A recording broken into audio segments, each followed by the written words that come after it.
Salut à tous! Alors je vous propose de vous retrouver aujourd'hui dans cette vidéo autour du thème de la géométrie dans l'espace avec les vecteurs repérés donc, dans l'espace. Donc là je m'adresse au terminal en spécialité maths et donc là nous allons voir comment déterminer les coordonnées d'un point vérifiant une condition donnée. Donc regardons de suite l'énoncé. Donc on prend l'espace que l'on munit du repère orthonormé OIJK et on définit trois points A, B et C par les coordonnées suivantes. Et on nous demande de déterminer les coordonnées du point D telles que ABCD soit un parallélogramme. Normalement ça c'est censé faire écho un petit peu à vos exercices que vous avez fait en seconde et en première. Vous avez eu exactement la même chose lorsqu'il y avait deux coordonnées qu'on était en fait dans le plan. Donc en fait là la méthode va être la même et on va commencer par marquer une propriété caractéristique fondamentale du parallélogramme. Et on va dire que A, B, C, D est un parallélogramme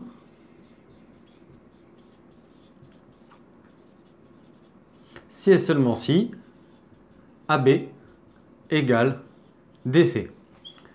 Donc quand on dessine le parallélogramme, pour ceux qui ne le verraient pas, on le visualise plutôt bien.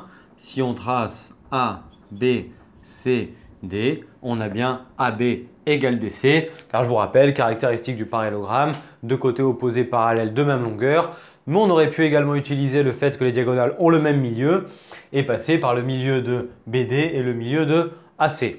Là, je vous propose de passer par l'égalité vectorielle et ça sera l'occasion de rappeler comment est-ce qu'on détermine les coordonnées d'un vecteur dans l'espace et donc du coup de la même façon dans le plan sans avoir la coordonnée en Z. Alors, tout d'abord, commençons par AB. Alors, le vecteur AB, on marque d'abord les coordonnées de B qui sont moins 2, 3, moins 1. Puis, moins les coordonnées de A qui sont 1, 1, 0. 1, 1, 0. Donc, AB a pour coordonnées moins 3, 2, moins 1. Puis, on fait la même chose pour DC. Donc, on pose D, le point de coordonnées X, Y, Z. Donc, DC a pour coordonnées. On marque les coordonnées de C, 5, moins 4, 2. Puis, on retire les coordonnées du point M, qui sont pour le moment les inconnus, X, Y et Z. Donc, on a la configuration d'un parallélogramme si et seulement si on a l'égalité entre ces deux coordonnées. Eh bien, c'est tout simplement ce que l'on va écrire. Ce qui me donne AB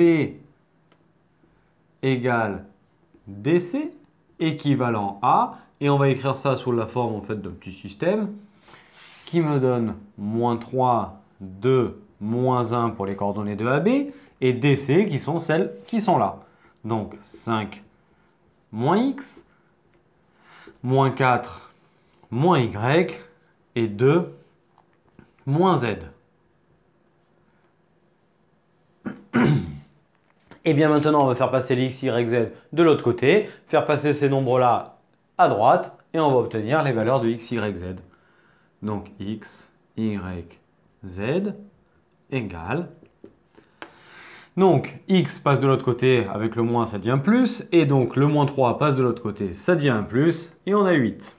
Même chose, Y est égal à moins 6 et Z est égal à 3. Donc A, B, C, D est un parallélogramme si et seulement si D a pour coordonnées 8, moins 6 et 3. Ce qui répond du coup à la question posée pour l'exercice. Donc j'espère que vous avez compris un peu le principe de fonctionnement en rappelant l'utilisation donc de la donnée vectorielle pour la caractéristique du parallélogramme, puis ensuite la méthode tout simplement pour déterminer les coordonnées d'un point au travers de ces petites équations. Donc j'espère que cette vidéo vous a plu, vous a permis de mieux comprendre. Si c'est le cas, n'hésitez pas à nous mettre un petit pouce vers le haut, ça fera toujours plaisir. À nous partager auprès de vos amis, ça fera du bien à la chaîne et peut-être à eux également. Et vous pouvez également nous suivre sur les réseaux sociaux Facebook, Instagram, sur Internet.